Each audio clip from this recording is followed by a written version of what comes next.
Hello, and episode number, I think it's 436 of the TEW 2020 Challenge Run. This is going to be ECW for week 4 of October 2023.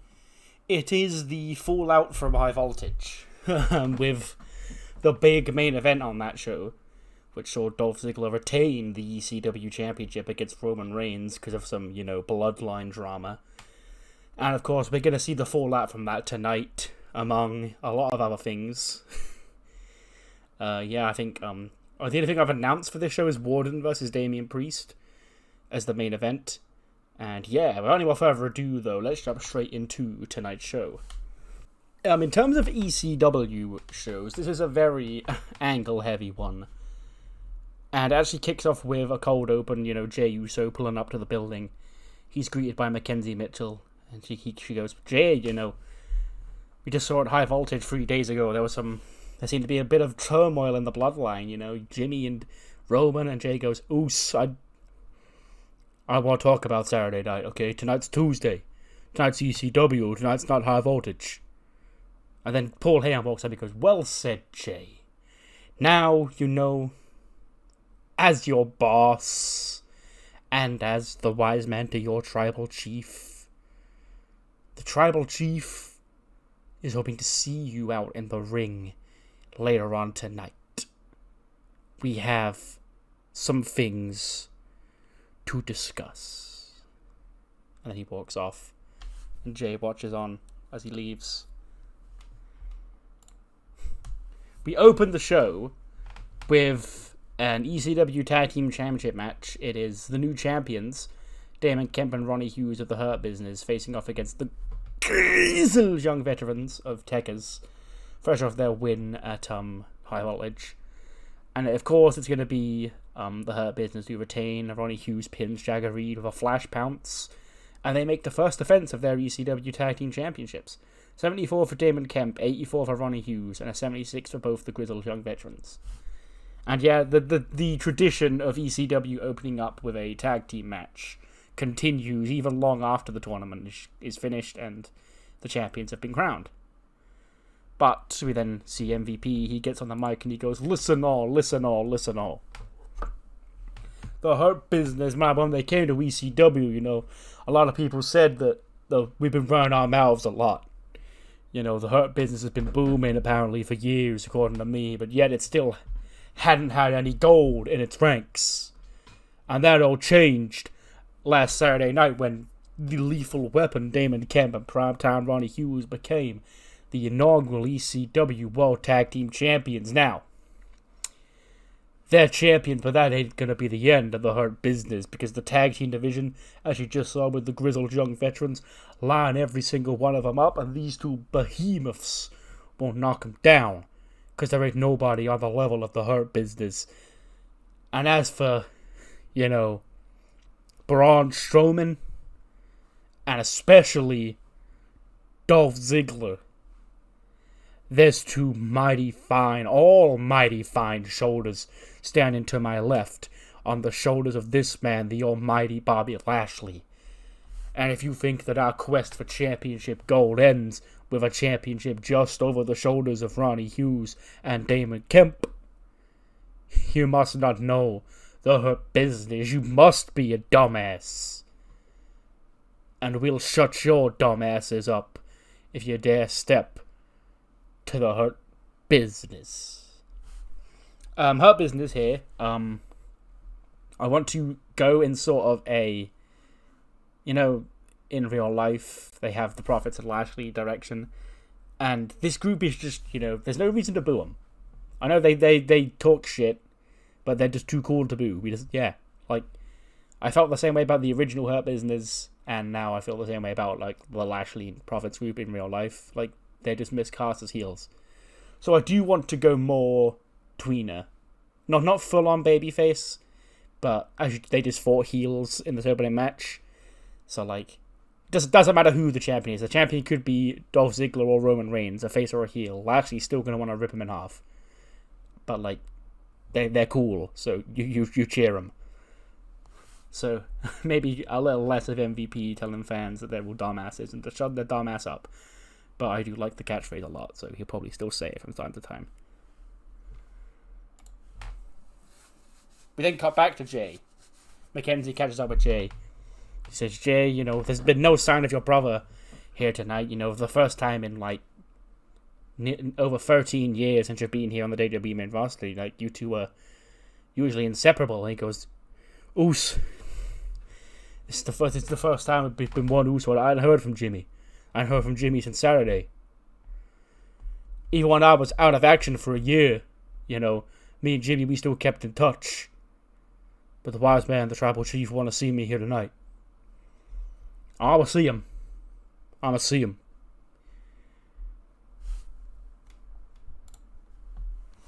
.55 rated squash match.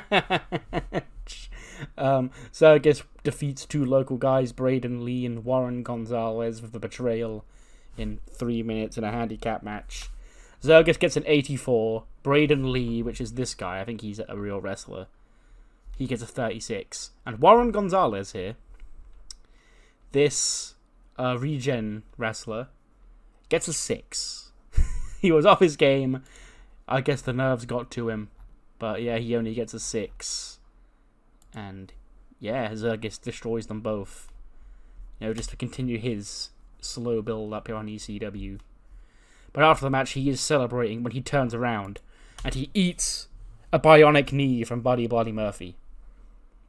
And Buddy, he starts trying to take the fight to Zergus. He like rattles his jaw with a knee, hits him with a dive to the outside or something. And Buddy, you know, they had a match recently. Zergus won it. I guess Buddy says it's not just going to be one and done. He's looking to make a comeback. You're looking at a former WWE champion here. So, you know, he ain't going to sit back and just lose and take that shit lying down. But then cut backstage. Dolph Ziggler probably goes up to Warden. Warden's probably doing, like, I imagine, bench presses with, like, he does it in AEW. He does the bench press with, like, the bit of scaffold or whatever it is. Like that. He's like, big man. Hey, big man. And then Warden drops it on the floor. He turns around and he goes, what? He goes, look, I get it, you know. You want this championship, but I've still got this championship, and I survived the tribal chief, which a lot of people didn't think I was going to do. But I hear you're going one-on-one with my old running mate, DP, later on tonight. And if anyone knows anything about DP and the grand jury and how they operate, you know it's me. And you've had my back through my entire clash with the bloodline, whether it be because you've got your own issue with the bloodline or because you had my back. Doesn't matter. The point is, you were there. So, I know that Ken, Kobain, and Emerson Frost, they ain't going to be too far behind Damian Priest tonight. So I'll watch your back tonight, you know, champion to, you know, potential challenger. And Warden goes, I don't need anyone watching my back. But it will be nice having you out there. And he offers a handshake, and Ziggler accepts the handshake, and then Warden pulls him in, and he goes, because it'll be nice having the champion have the best seat in the house to see what the guy who's going to beat him for that title can do. And he just walks off, and Dolph goes, great. Yeah, well, I'll be there. I'll be there ringside watching that big guy. 75. Blair Davenport defeats Ruby Riott in 15:27 by pinfall. Blair gets a 73. Ruby gets a 69. I know, I think it was last week, actually, that I went on the whole tirade about Ruby. And I was like, oh, I don't know what I'm going to do. I want to repackage her, so you might not see her again until I've done that.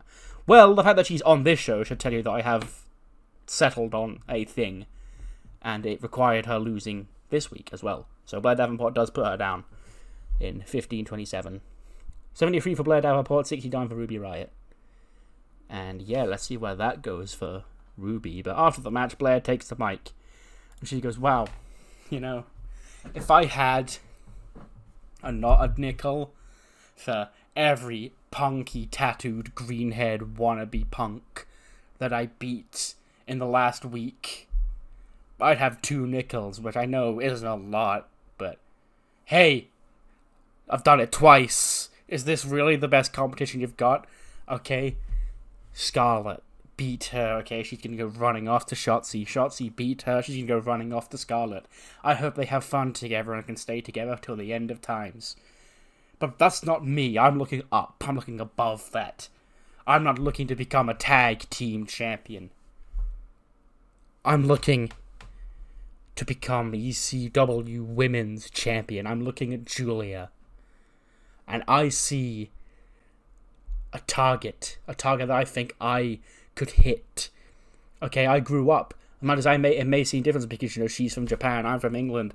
I grew up into this business the same way that she did. Okay, being beaten within an inch of my life overseas, and I was doing it in a foreign land. I took that risk. Julia was within the comfort of her own home.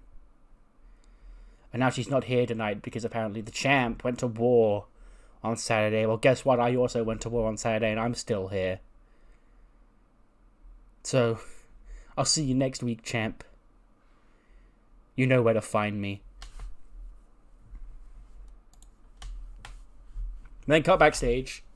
Mackenzie, she's like, well, the champion Julia are fresh off her victory against Hikaru Shida at High Voltage. And speaking of Hikaru Shida, please welcome my guests. It is Liv for Battle, Liv Morgan and Hikaru Shida. And they walk in. Mackenzie goes, tough losses. Both of you have been chasing Julia in the ECW Women's Championship for a while now, but you came up short, Shida. And she goes, I thought I had Julia's number. If I got one more match, I could beat her. And Liv goes, well, Shida is, my tag team partner. She's one of the most talented and vicious women I've ever seen in this ring. So being able to see what she can do, like with the best seat in the house, I know that she means every word she says when she could defeat Julia and take that championship. But it appears that, we lost her in the back of the line, and Blair Davenport thinks she's next in line. But I watched the product, Mackenzie. I saw yesterday we crowned new women's tag team champions. It was Zelina Vega and Sarray. So if they want to prove they are the best women's tag team here in WWE, how about they bring their asses over to ECW next week and defend those championships against, say, us? Challenge laid down, girls. Let's see if you're really championship material. 78. Holy shit. Why did that pop off so much? Like, that's better than any individual performance in this match. Fresh off, Gigi's failed attempt to become Liberty Champion at the pay-per-view. Her and JC Jane team up again, and they do face Shotzi Blackheart and Scarlett, who pick up their first win as a tag team. Shotzi pins Gigi with a Fright Night. 73 for Gigi, 58 for JC, 67 for Shotzi, and 75 for Scarlett. Holy sh... So yeah, Scarlett and Shotzi, real life friends. They did the real life Halloween Havoc shit together. I was like, yeah, they had got fun chemistry on screen. Let's make them an actual tag team. And yeah, they pick up the win in their debut ever Toxic Attraction. After the match, Gigi's down. JC's helping her to her feet. It's all about the power!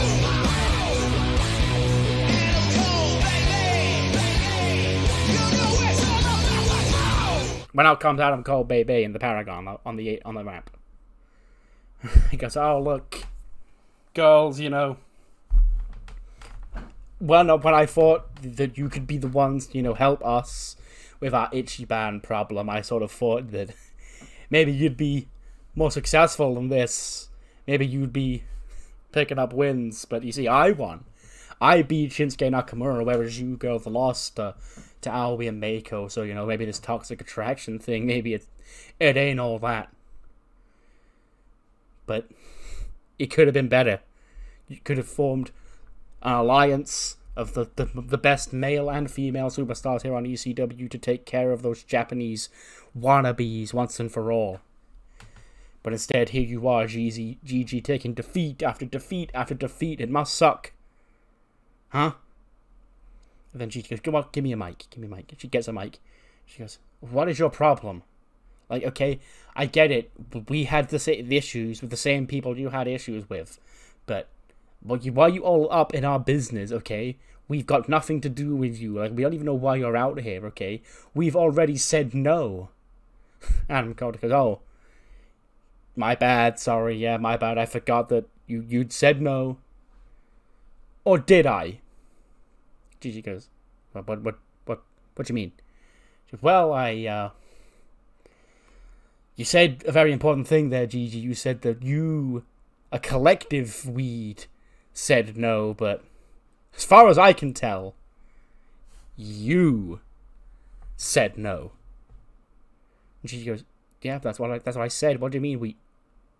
And she stops, and she turns around, and JC Jane boots her in the face. Boo. And JC then continues to attack Gigi after another defeat from Gigi. She throws her to the outside, puts her arm in the thing where the ring steps are, boots the ring steps, Pillmanizes Gigi's right arm, and then JC Jane walks up the ramp and shakes hands with Adam Cole, baby. And it seems as if the Paragon has just found their female member, but it wasn't JC Jane and Gigi Dolan like it seemed to be heading. It's just JC. And Toxic Attraction seems to be a thing of the past.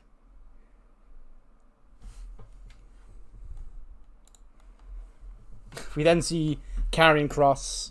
He's still walking down the street. He says, I need to find, my purpose in life. You can only take so many beatdowns, and you can only promise that you're gonna be sick of all this assault and do something about it so many times before it just becomes white noise. So if I need to get to the top, I need to find someone like me.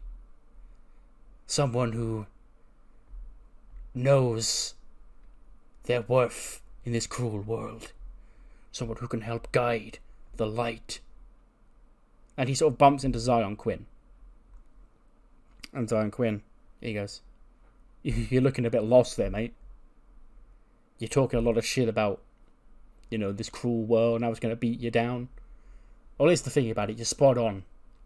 Some people are destined to be at the bottom of their life because they're destined to be betas for the rest of their life. And then there are guys like me that could be alphas. Guys like me that are destined to be stars no matter what we do. And Karrion, you may currently be beta, but I see alpha potential in you. So maybe if you stopped all this pessimistic shit and actually got to work on becoming more like me, maybe you too could be an alpha one day. Then Zion Quinn goes to walk off and Karrion goes, stop, kid. Show me. And then Zion Quinn laughs. He goes, I knew you seemed like a smart chap. And then he walks off and Karrion Kross follows him. 82. Oh, apparently I set this to be slow build. I was going to say, why is this so shit? But apparently I set it to be slow build and it's only going 14 minutes. Okay, whatever. I'll take the L on that one. Yeah, Damian Priest versus Warden. Dolph Ziggler's in the side of Warden. Of course, Kane Cobain and Emerson Frost are in the side of Damian Priest. The numbers game's getting out of hand. Ziggler is there. He super kicks Kane Cobain. He super kicks Emerson Frost. He accidentally super kicks Warden. And Damian Priest then hits the South of Heaven and pins Warden because of, a botched super kick by Dolph. Well, at least we think it's botched. It looked accidental, is all I'll say. And yeah, Damian Priest picks up the win. Him and the Grand Jury celebrate on the ramp. When Ziggler gets in the ring and he's looking apologetic. And Warden gets up. He goes, what the hell are you doing? Huh? Is it because I wanted your championship? Huh? You're trying to take me out? He goes, no, it was an accident. Well, why would I help those guys win? And even if you would come out to my championship, why would I want those guys to win? Because I hate those guys more than I hate anyone else in the world. Okay. And Warden goes, oh yeah, I see. You're using, you're secretly still in cahoots with them, I guess.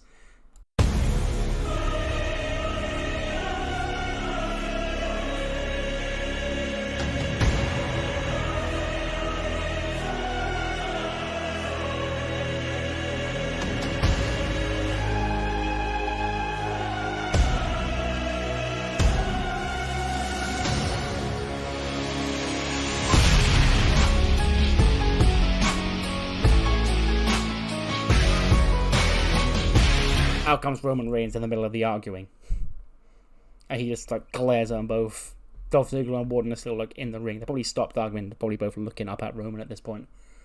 And Roman makes his way out. And then Heyman gets into the ring and he sort of orders both Ziggler and Wardlow to leave. They both do so and, like, lock eyes with Roman as they walk up the ramp. And then we get to the ring and we say the future of the bloodline will be discussed next. But before that, we get a quick rundown of next week's show, including a championship match that we heard about earlier on tonight. It'll be Liv Morgan and Hikaru Shida challenging the new women's tag team champions Sarray and Zelina Vega of My Wrestling Academia for the women's tag team championships on next week's ECW show. Plus, a big rematch, Buddy Bloody Murphy against Zergus. Should be a hard-hitting affair to see, Buddy Bloody Murphy looking to get his win back over the dominant Dino who destroyed him last time they faced off. And a match of championship implications as Kyle O'Reilly and Roderick Strong team up to face Mustafa Ali and Cedric Alexander, two of the hot teams, the beaten finalists in Cedric and Ali, and, one of the teams on the rise, the god Kyle O'Reilly and his partner Roderick Strong. Next week, to determine who will be the next team to face the Hurt Business for the SmackDown or ECW even Tag Team Championship. We then head to the ring. Roman's in the mic. He takes the mic. Milwaukee, Wisconsin. Acknowledge me. Now, as your tribal chief, I ain't gonna waste any more time. You saw the pay-per-view. I should be standing here right now as the ECW World Champion. But I'm not standing here, the ECW World Champion. And why is that, wise man? He goes, I don't know, my tribal chief, you tell me. He goes, it's because of my cousin. My cousin came out after I told him explicitly not to come out. And he kicked me in the face. Now, Jay, get your ass out here. Out comes Jey Uso. Goes, Jay, listen here, I don't know if you've heard from your brother. I mean, I know you're twins, you're basically inseparable. But you've not heard from your brother for 3 days since he did what he did to me. Now, I'm not here, split apart two twins who've quite literally been together since the womb. But here's what I am saying, Jay. Jimmy's jealous of you. No, hear me out. I'm serious. You see, the bloodline, when it first formed, was me, you, and it was Jimmy. And we were on top of the world. And then what happened, Jay? You know what happened, huh? And Jay just nods his head. He goes, you know what happened, huh? Tell me what happened. And Jay went, I got concussed, Oos. I missed a year of my career, Oos. And Roman goes, that's right. You did miss a year of your career. And you know what happened in that year? I remained WWE Champion. Do you know who was by my side that whole time, Jay? Tragically, it wasn't you because you were dealing with a serious injury. No, it was Jimmy. Jimmy was my right-hand man. Jimmy was the man who was wrestling The Rock in pay-per-view main events alongside me, alongside that other guy. And then all of a sudden, Jey Uso, he's back. The Usos, they're back together. And for what? Since you came back, the greatest tag team to ever do this in WWE. How many championships have you won? Not a single one, Jay, huh? Why do you think that is? That's because Jimmy, he thinks he's better than you, Oos. Jimmy never wanted you back. He never wanted you back in the bloodline. He never even wanted you back in WWE because life was good for Jimmy Uso. But main event Jey Uso, he was always the Uso that everybody wanted to see. All of a sudden, Jimmy went from being my right-hand man to, the Usos being my second in command. And he didn't like that. He liked the spotlight all being on himself, Us. Your brother's selfish. Your brother, he's a problem to the bloodline. And then we hear Jimmy coming out. He hasn't got any music. He just on that goes, Us, Us, Us. Don't listen to him, Us. Listen to me. Jay, it's me, your twin. Listen to me. I don't think I need to explain my actions from High Voltage. These people don't think I've got to explain my actions from High Voltage, Jay, because you're blinded, Us. You're blinded by love, you're blinded by family, you're blinded by everything when he's manipulating you. Jay, anyone can see it. This goes back 5 months, this goes back to Judgment Day, Us. We lost as a family, all three of us together. We got banned from SmackDown. Jay, it was you who lost that match, Us. I forgave you. I understand Hell in a Cells against the guys like Seth Rollins, they can be tough, Us. He didn't.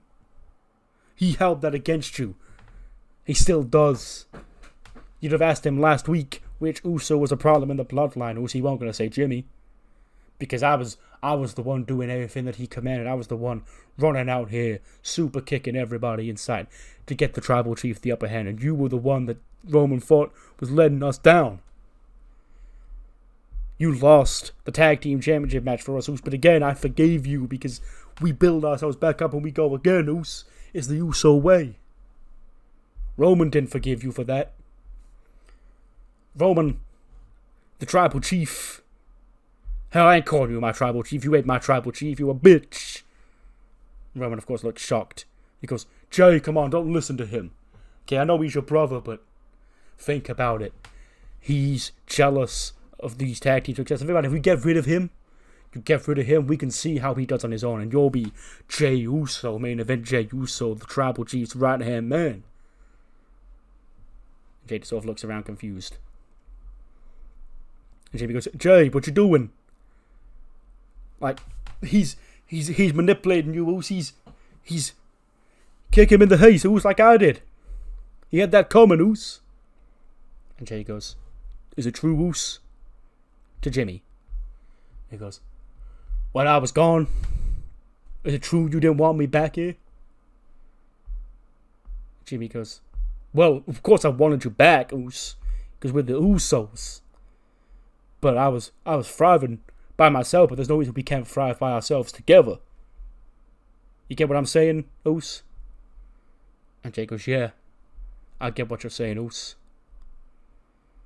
The tribal chief's right. You did let the bloodline down, Us. The tribal chief said nobody from the bloodline should be out there at High Voltage. And where were you? You came out. If we just did as he said, he might be ECW champion right now. But he's not. And whose fault is that, Us? For once in my damn life, it ain't mine.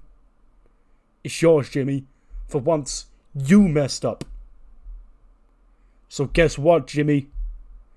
When it comes to this bloodline, you out. And I'm out too. Bang, super kick. There's no solo in this scenario, but they then proceed to hit the double super kick on Roman, rip the bloodline shirt off. The Usos are together. The tribal chief is down. We're running back the bloodline greatest hits a couple of months after real life because I'm a couple of months behind.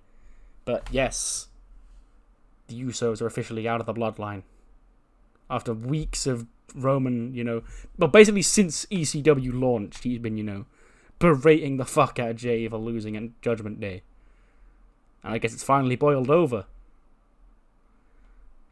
The Usos out of the bloodline to end in terms of ECW, a long ECW show. And yeah, 88 rated show. Of course, I'm as more is what you thought of the show, so do let me know what you thought in the comments below. And I'll see you next time for SmackDown as we continue their build towards Cyber Sunday. See you then.